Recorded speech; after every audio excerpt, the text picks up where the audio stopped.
Oke, silakan diikuti ya. Bismillahirrahmanirrahim. Assalamualaikum warahmatullahi wabarakatuh. Waalaikumsalam warahmatullahi wabarakatuh.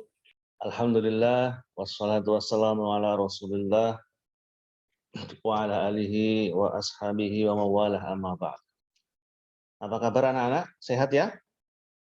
Alhamdulillah. Ada Meliana, Aprian, Wena, Dia, Aisyah, Rainia, Cahya, dan banyak lagi ya. Alhamdulillah hari ini banyak yang ikut. Berapa ini jumlahnya Pak Anggun? Ada 116 ya? 116. Iya, baik.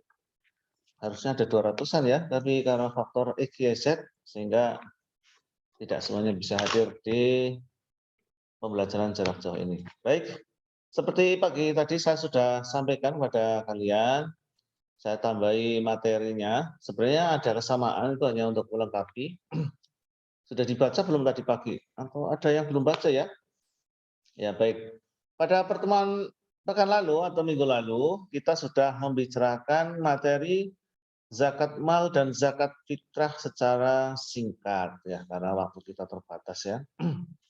Hari ini kita mencoba untuk mempraktekkan ya, mengamalkan zakat mal atau zakat apa? Zakat mal ya? Aprian, tahu enggak zakat mal itu apa? Harta. Iya, bagus. Jadi zakat harta kekayaan. Nah, walaupun kalian hari ini belum punya harta ya, karena belum bekerja, belum mencari nafkah, setidaknya ini sebagai pengetahuan awal ya, sebagai bekal kalian nanti di kehidupan sehari-hari, kehidupan nyata, bahwa masa anak-anak adalah masa untuk mencari ilmu, nanti masa tua adalah untuk mengamalkan ilmu. Nah, untuk materi zakat ini diamalkannya nanti kalau sudah memenuhi syarat, yaitu syarat seseorang harus mengeluarkan zakat. Tapi kalau belajar yang lain, misalnya belajar sholat, belajar puasa, ya harus sudah diamalkan karena kalian sudah balik semua ya. Tahu balik? Balik itu apa ya? Dari kata balagho, sampai pada batas seseorang dikenai hukum syariat. Ya. Batasnya kalau laki-laki sudah mengalami mimpi basah atau bahasa biologinya sudah mengeluarkan sperma ya, dari mimpi itu kemudian keluar spermanya, itu berarti sudah tandanya balik. Bagi perempuan berarti sudah mengalami haid atau menstruasi. Nah, itu disebut dengan orang mukallaf, orang yang sudah dikenai beban kewajiban mengamalkan syariat Islam. Nah, syariat Islam yang keberapa ini berarti ya? Satu, mengucapkan kalimat syahadat. Kedua, mendirikan sholat. Ketiga, membayar zakat. Berarti rukun Islam yang ketiga kita akan membayar zakat. Pak Anggun minta tolong dibuka yang latihan mengerjakan soal tentang zakat.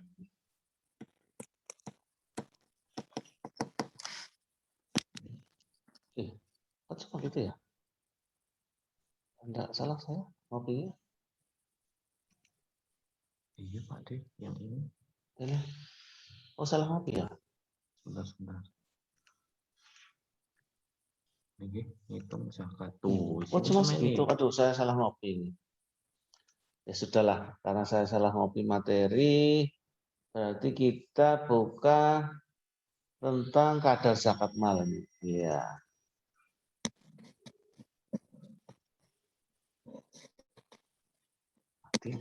Mundur sedikit. Oh, mundur sedikit ya?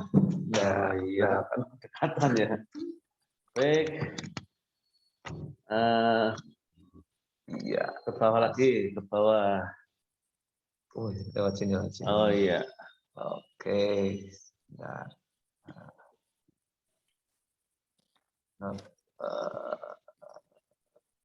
ya. Terus yang Hitung coba ini yang ini. Nah, iya. ini. Iya. Oke, kita tampilkan ini. Ya. Ya. Oke. Tinggal di next. Oh, next ya. Kalau yang ini ke Nah, ini. atas. Iya, ke atas dulu ini. Nah, ini kadar zakat ya. Dan nah ini ya. Latihan hitung zakat. Dari harta yang paling umum dimiliki oleh masyarakat ya, yang harganya stabil, ini zakat emas atau perak. Ada emas batangan, ada emas perhiasan, ada juga lagi emas anggun, oh bukan. Ya, kita latihan menghitung emas ya. Emas itu kadar zakatnya sih berapa ya? Batas minimalnya berapa nisabnya? Nisabnya kalau tidak salah berapa ya? 93,6 atau Iya. 93,6. Iya, itu batas minimal punya emas 93,6 gram.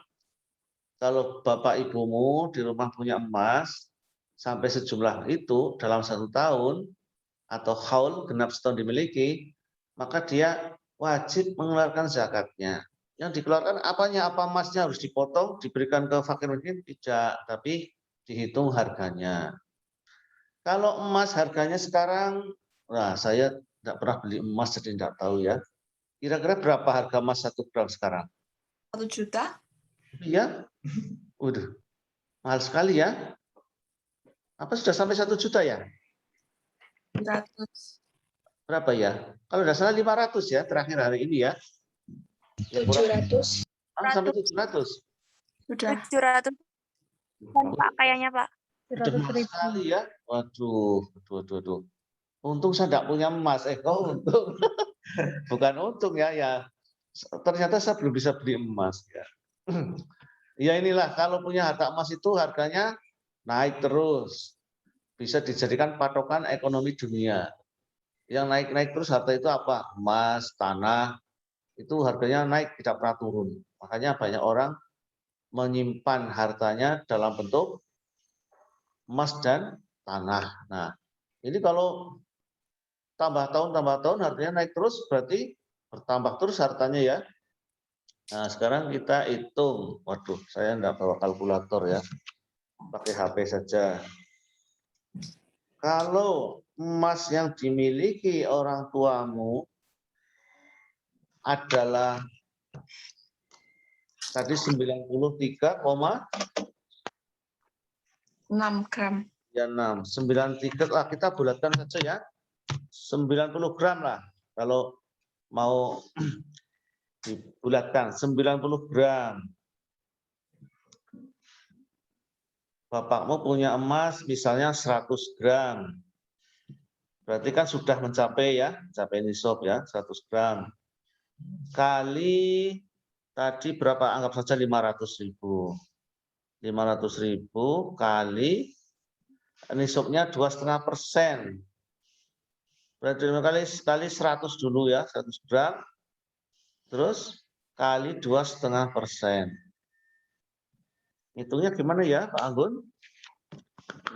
Oh, kita hitung cari kalkulator dulu. Ya.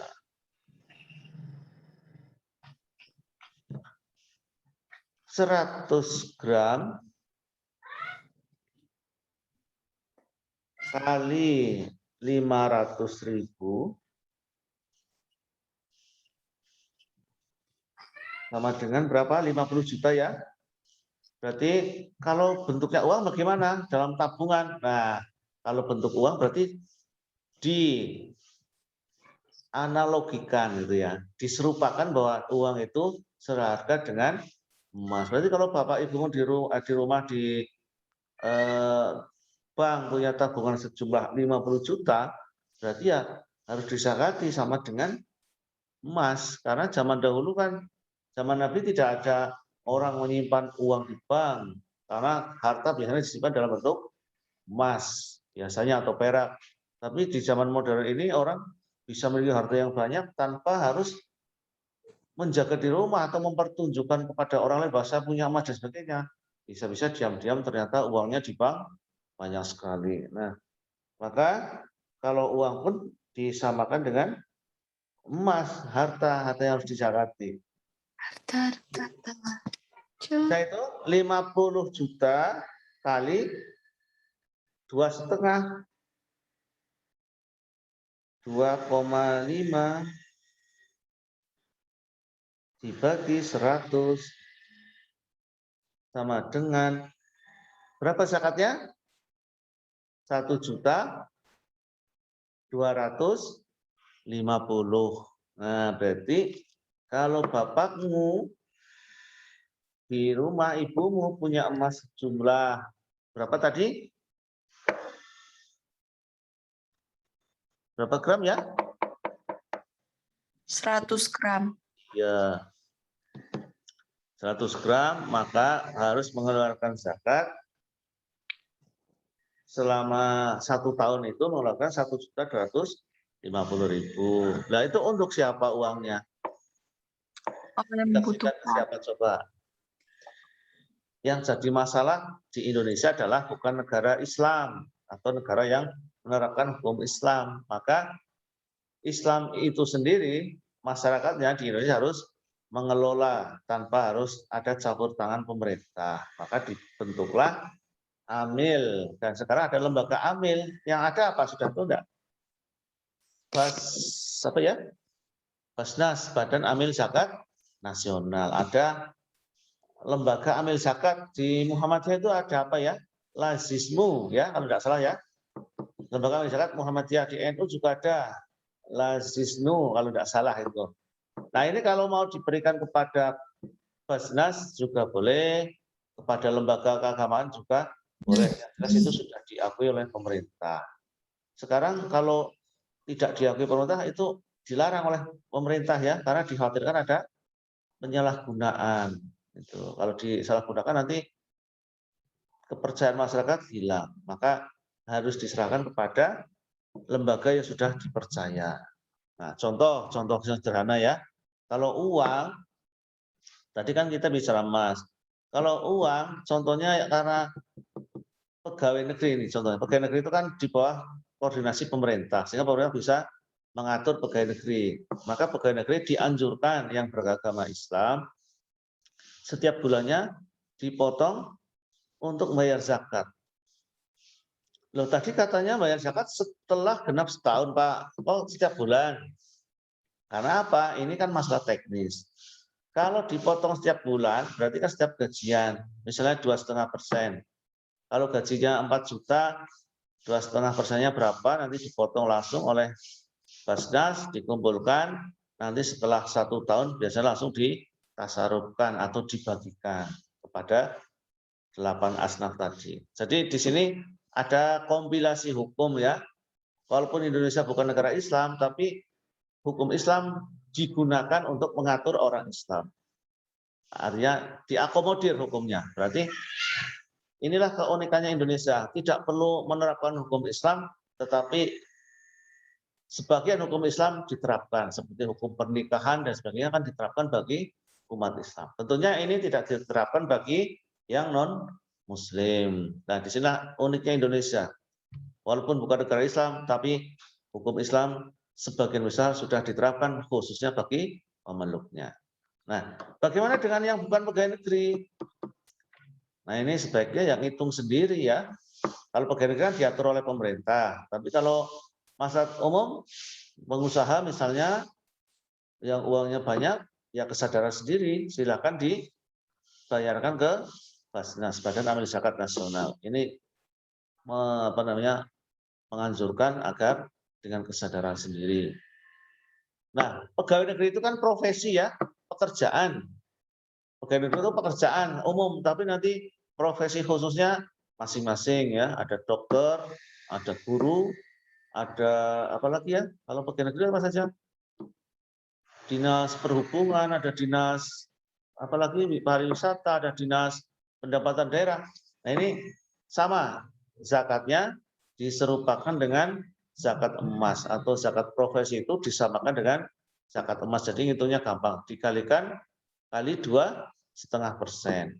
Terus batas minimal dimiliki uangnya adalah setara dengan emas itu 93,6 gram atau punya uang minimal segitu. Tadi kalau dihitung-hitung ya sekitar 50 jutaan lah ya. Kalau dalam 1 tahun punya tabungan uang 50 juta, pendapatannya untuk profesi berarti kita keluarkan sebanyak sama dengan hitungan emas. Kira-kira bisa dipahami ya? Gampang hitungnya ya. Nah ini bagi yang Bapak Ibunya pegawai negeri gimana? Ya seperti itu. Biasanya yang beragama Islam sudah mulai dimintai dengan kesadaran tentunya untuk menyerahkan kepada Basnas dan dipotong gajinya langsung tanpa masuk ke rekening. Sehingga ketika masuk ke rekening uangnya sudah bersih. Bersih dalam arti begini. Ada sebagian harta orang miskin, orang fakir dan 8 asal lainnya yang berada di harta kita, di harta orang tua kita. Maka kalau pegawai negeri sudah dipotong sebelum ditransfer ke rekening, berarti harta kita sudah bersih, dibersihkan. Seperti tujuan membayar zakat mal adalah membersihkan harta. Bersih dari apa? Dari yang bukan hak kita. Nah, bagaimana dengan orang yang tidak mau bayar zakat? Padahal dia muslim, berarti dia memakan sebagian harta yang bukan haknya. Nah kalau mereka bilang, loh ini duit-duit cari sendiri kok, diberikan ke orang lain. Nah inilah bedanya ajaran Islam dengan ajaran agama lain.